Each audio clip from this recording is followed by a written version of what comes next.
2 Corinthians chapter 3, verse 6, in the letter which Paul writes to the Corinthians, these are not the people of Corinth. You are Corinthians, for these are stories of the mysteries. And so this is Corinth.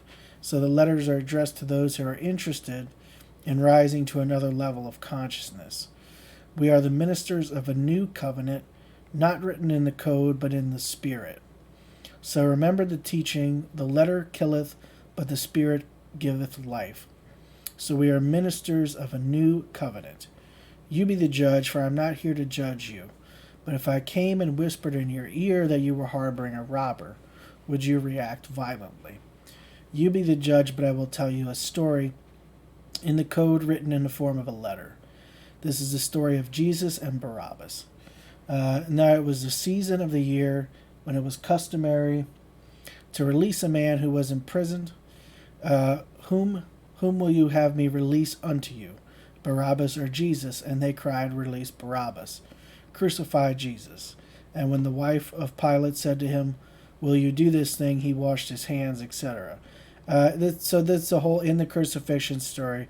Supposedly, and this is something that's contested historically, there was at this time in the Roman Empire, there's a tradition during Passover that the Romans would let a prisoner free, and the crowd, the gathered multitude, asked that Barabbas be set free instead of Jesus, who had just been captured.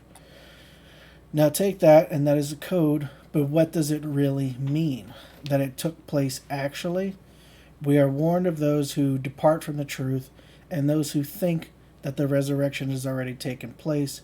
They have wandered from the truth, for if it has already taken place, then I cannot know the power that resurrects every dream in the world.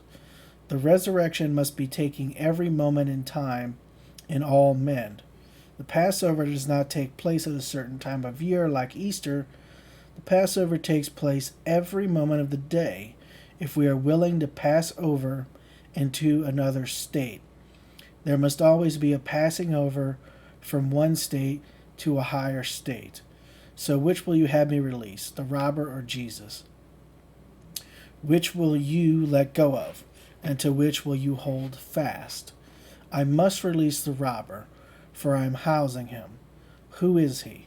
If this moment you want something, and reason tells you that you cannot have it, then you are entertaining the thief that robs you of being what you want to be in this world. This is the son of Satan, something in me that robs me of that other son who will save me. And the thing that will save me from what I am is Christ Jesus. And what is keeping you from what you want? That is Barabbas. I think that's a pretty simple breakdown of how Neville views this aspect of the crucifixion story. If that isn't clear enough, I think the example will make it totally clear. So they crucify Jesus. They fix the state desired.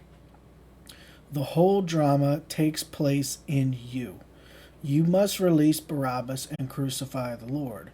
You must learn the art of doing it. I can tell it best now by telling a case history I've just